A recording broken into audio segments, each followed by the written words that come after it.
I'm Brett House. I'm a senior fellow at the Jeanne Sauvé Foundation, and I'm a macroeconomist and international finance specialist.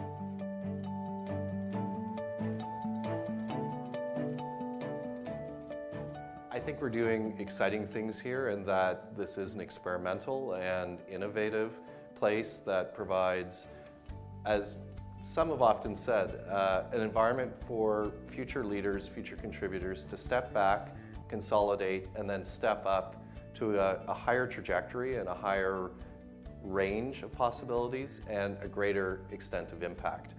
And I think that merits support for a number of reasons. One, there are few other models like that in the world where it is as open and as supportive of experimentation. Two, there are a few other models that are as broad in their remit. Three, it is almost banal to talk about the crisis in public leadership that we have now. And this is the preeminent organization in Canada focused on not just social enterprise and engagement of young people, but directing that engagement toward our public life, our public institutions, thought of broadly and then also narrowly in terms of elected politics and public service. And I think that combination, given as well that it's nonpartisan and focused on engaging people from across the spectrum, is not just unique, but it's efficient, and therefore a place that really deserves not just greater profile, but greater support. My role here at the Jeanne Sauvé Foundation has provided a great platform for me to comment and do research on an eclectic range of issues, and to ground that work in a profoundly Canadian brand and sensibility. Jeanne Sauvé for me represents a whole variety of good things that we associate with being Canadian and the recent history of Canada over the last 40 or 50 years. I mean, she effortlessly combined Francophone and Anglophone space. She was the first woman cabinet minister from Quebec, the first woman Speaker of Parliament, and the first Canadian woman to be Commander-in-Chief and Governor-General.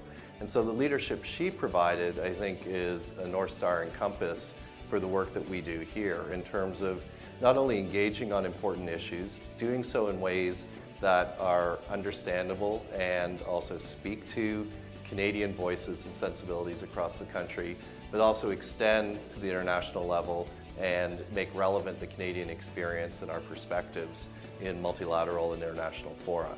And so being part of the Jeanne Sauvé Foundation, I think for me, has amplified my ability to speak, ensured that my voice and some of my ideas are heard with perhaps a little more seriousness than they would be otherwise, and also grounded me in the Montreal community. I've spoken not just on international issues and done commentary on things that I think are related to the global financial crisis, debt restructuring, and international development, but also on some of the big economic questions that are affecting Quebec and are in some ways representative of questions that are affecting late capitalist societies around the world. So, being part of the Jeanne Sauvé Foundation for me has lent me not just a platform and a megaphone, but also a sensibility that I think has been helpful to my work.